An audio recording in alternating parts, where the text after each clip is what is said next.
So, ito na, ready na ang aking mudra para mag-Lumina tour. Text ko lang ang aming bahay. 360 degree.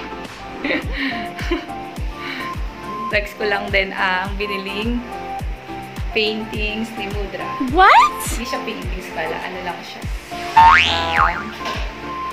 Matawag ko? Frame na flowers. Okay, punta na tayo sa aming terrace.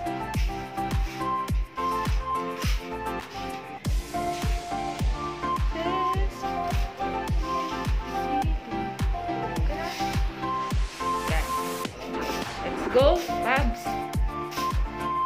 So, ang unang pupuntahan namin ay yung basketball court. Yung office. Yung office ng Lumina. Bakit Doon pupunta sa, tayo ng hindi. office? Doon lang yung office mo. Yan.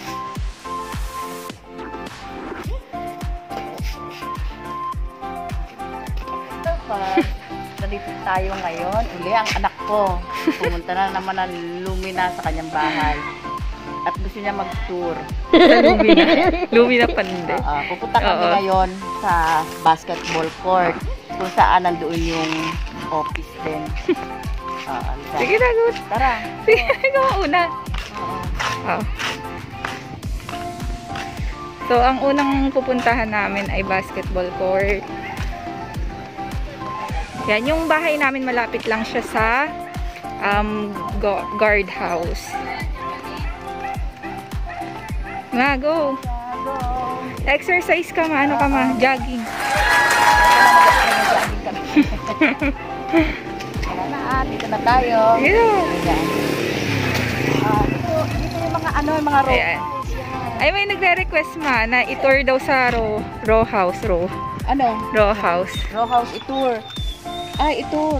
Ito ang mga row. Di ba, maya, naan na lang muna tayo sa basketball court. Basketball court. Init. Yan talaga, yung mga request ng iba dyan, talagang tinutupad namin. Dami kasing nag-request, nag-comment dun sa house tour ni Mama na mag-tour daw sa Lumina. Ito yung double unit. Ito yung nangyayari sa double unit. Pagka kumuha ka ng double unit ng row house, ayan. Kung gusto mong mga design, ganyan pwede. Sige. Tara na. Ang init. Wala tayong payong. Tiis ganda. Ayan. Si Mama ang artista namin. Ito. Yung pumapagitna row house. Then, yung nasa gilid, yung townhouse naman. Ito. Ngayon yung guard house. So, ito yung guard house. Malapit lang. Ito ang guard Ilang steps lang para makapunta sa guard house. So, itong guard Ningal na house agad ako. ng phase 3 and 4. Yan.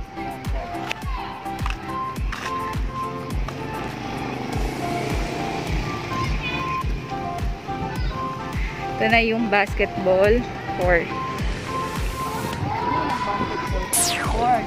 Tapos, meron siyang Sige playground. Yan, ang playground. Ito ang basketball court. Ayan. Lapitan lang natin. Sabi mo, ito ang bungad ng phase 3 and 4. So, ito yung bungad ng phase 3 and phase 4. Tapos, ito yung guard house. Sige ma. Ayun, ang papunta ng phase 1 and 2. Ayan. Ito yung phase 1 and 2 papunta. Tapos, ito yung office ng Lumina. Nasaan ang office? Ito ang office ng Yan. Lumina. Sa playground ma. Tapos, ito yung basketball court. Ang lahat. Yan. Yan. Tapos ayun ang playground. Punta tayo dun sa playground. Para sa mga bata. Hindi lang sa bata, para rin naman sa adult. Kung gusto mo maglaro na parang bata. Ito ang playground. Hindi Yan. pa naman talaga totally Hali ka naman. Yan pa lang. Nakakaya sa mga bata, baka mamaya. Magtaka sila. Saka sila. Dito naman tayo sa may townhouse. Yung bare pa lang siya. Wala pa. Hindi pa gawa. Ito yung 36 square meter. Ayan yan. Yan. Ito yung extension sa harap. Pagka pa siya, magaganda na. Malaki din. Okay lang. Madumi. Oh, ito kasi wala pa yung nag-turnover. Wala pa naman tao kasi kaya madumi. Kaya madumi, hindi pa namin linisan. Oh, ito yung harap niya. So kung i-compare natin sa row house, mas malaki yung extension sa harap Oo. niya. Oo. Pero sa row house kasi mas malaki yung sakop ng loob. Sa loob, tapos tsaka sa likod niya. Oh, unlike sa up and down, townhouse, yung harap yung malaki, tapos sa kusina maliit lang. Oo. Oo. Oh, ito yung ano niya. Kusina. Yan, tapos CR. Yung kusina. Ganyan siya, ganyan. Ito yung lababo. Yan.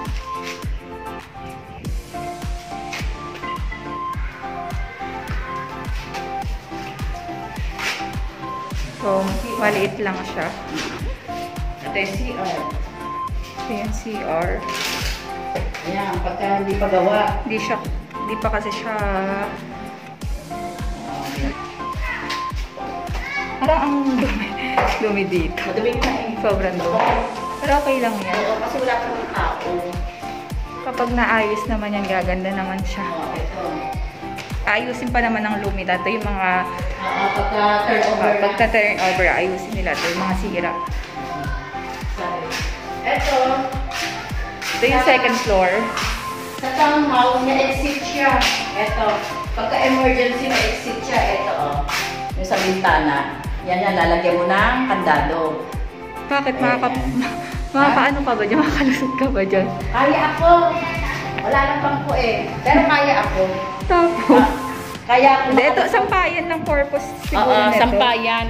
Sampayan lang. Hindi ka naman makakababa dyan, mama. Anong lalagay? Hagdanan dyan. Hindi, pagka may ano dyan, ano ka tawag dito, yung sa harap na, siyempre may bubong na yan. O di makakatungtong ka. Ah. O di ba? So, Yung purpose niyan. Ito, ang ano na to, sakop na to is 2 kwarto, pwede na. Oo, dalawa, yung patulad sa atin. Katulad sa amin. Pwede, kung hindi nyo pa napapanood ang aming house tour, lalagyan na lang namin yung link sa comment box. Panoorin nyo na lang, guys. Tapos, pwede siyang extend doon. Tingnan mo, ito wala pang kisame. Oo. Di katulad sa row house, may kisame na. Oo. Pero pagka townhouse, wala pang kisame. Magkano Ikaw pa yung rin ano nito, ma? magpapalagay. Ha? Equity nung tayo. Kasi 2017 pa tayo kumuha, di ba? Oo, 2017 ang equity nun, 18 months is 106,000.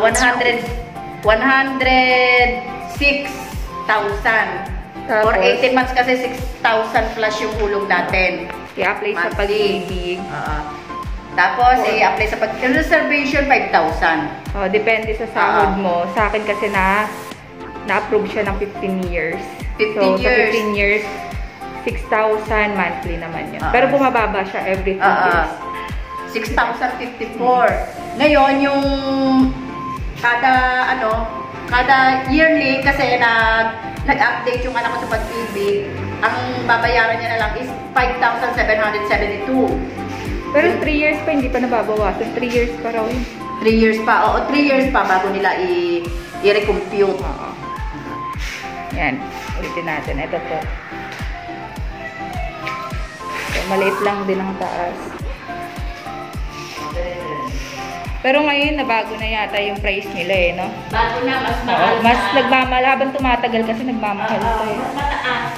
Oo. Ngayon, yung gagawin Kasi noong 2017, yun, ang total price niya talaga is nasa, ano ba ma? 700 Oo. plus 740k yata. Unlike sa mga row house, 450 plus. 450k. Yan. So, talagang ang extension sa harap yung nagpalaki rin.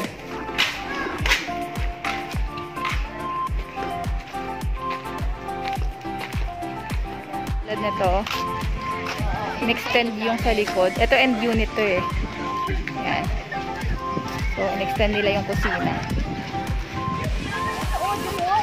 Mas malinis.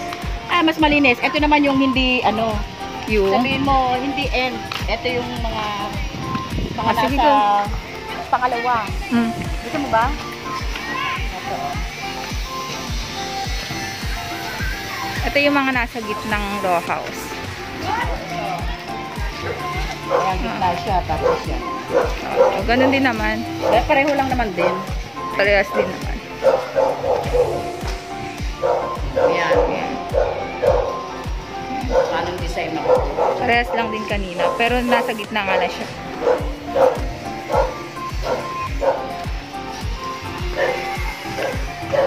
Ito, katulad nito. Pero kung gusto nyo kumuha ng end, Style ng bahay, end unit, mas malaking bayaran. Oo. May dagdag lang po. Go ma. Tara na, punta naman tayo sa gagawin phase 5 and 6. Doon sa bukid. Ganda ni mama. Oh. Sexy oh.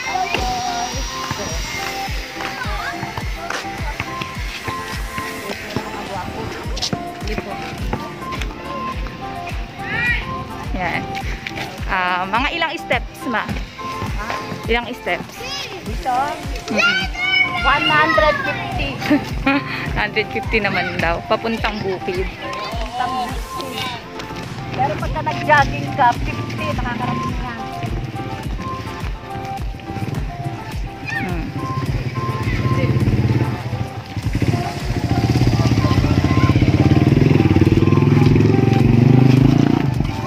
Ano yung papaya? Tapos na yung papaya, oh. Tira mo, taba-taba na papaya. Taba? Pwede talaga magtanim dito.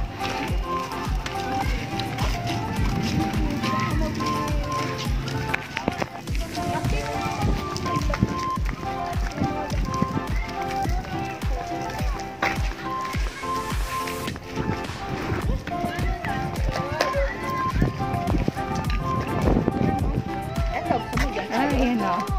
Diba? Tayo? Sige, go. Wala bang aso? Wala naman kasi, wala naman ako.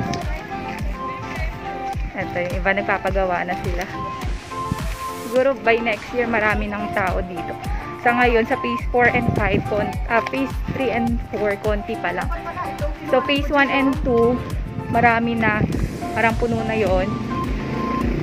Then, ito occupied na lahat yata. May mga may-ari ng phase 3 and 4. Kaya, yung aabangan na lang is phase 4, phase 5 and 6. Kahingan. So, ito ng bukid. Yan. Grabe. Napakalawak na bukid. Napakalawak na hacienda. Ito na siya. Kung mag-emote ka, magmumuni-muni ka, magandang puntahan to. Nakaka-relax talaga ng isip. Yan, napakahangin din. Nakalanghap ka ng sariwang hangin dito.